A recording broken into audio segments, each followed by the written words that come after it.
আজকে আমরা যে বিষয় নিয়ে আলোচনা করব সেটি হচ্ছে জিডি। জিডি কাকে বলে, জিডি কোথায় দাখিল করা হয় এবং কোন পরিস্থিতির উপরে জিডিটি দাখিল করতে হয়। চলুন তাহলে শুরু করা যাক।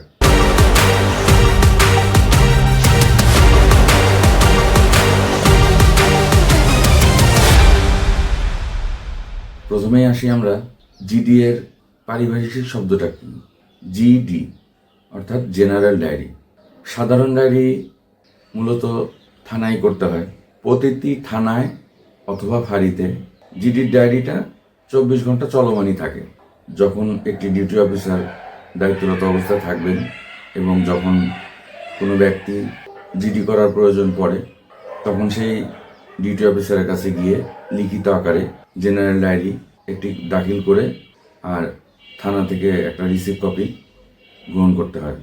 সাধারণ মানুষের কাছে জিডির গুরুত্ব বিভিন্ন রকম।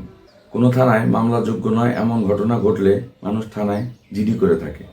আবার কেউ ভয়ভীতি দেখানো হলে বা অন্য কোনো কারণে যদি তিনি নিরাপত্তা অভাব বোধ করেন কিংবা কোনো ধরনের অপরাধের আশঙ্কা করেন, তিনি জিডি করতে পারেন।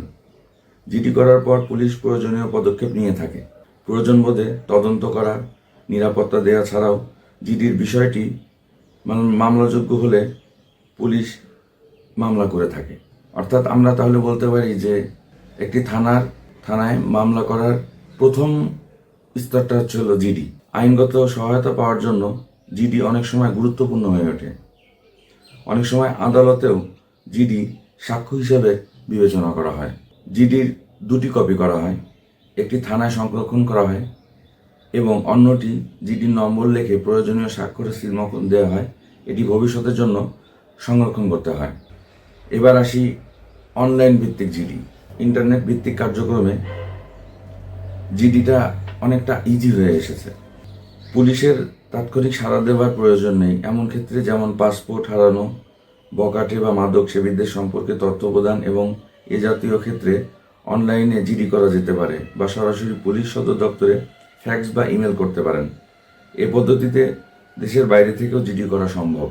এক্ষেত্রে অনলাইনে জিডি করার পর ইমেল বা মোবাইল ফোনের মাধ্যমে জিডি নম্বরটি জিডিকারীকে পাঠিয়ে দেওয়া হয় থানা থেকে। অনলাইনে জিডি করার জন্য www.police.gov.bd সাইটে গিয়ে সিটিজেন্স হেল্প রিকোয়েস্টে ক্লিক করতে হবে। তাহলে জিডির একটা ফরম্যাট আসবে। সেই ফরম্যাট বরাবর আপনি ঘরে বসেই অনলাইনের মাধ্যমে সংশ্লিষ্ট থানায় জিডি প্রদান করতে পারেন। এবার আসি হারানো বিষয়ে জিডি। যেমন মনে করেন যে মোবাইল ফোনের সিম, পরীক্ষার সার্টিফিকেট, জমির দলিল প্রভৃতি হারিয়ে গেলে, যেমন পাসপোর্টও যদি হারিয়ে যায়, সেই মর্মে সংশ্লিষ্ট কর্তৃপক্ষ হারানো সংবাদের জিডি চেয়ে থাকে।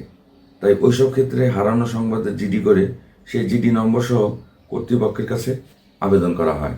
তাহলে আমরা নিশ্চয়ই বুঝতে পেরেছি যে জিডি কাকে বলে, কোন কোন ক্ষেত্রে জিডি করা যায় এবং জিডি কোথায় দাখিল করা হয়।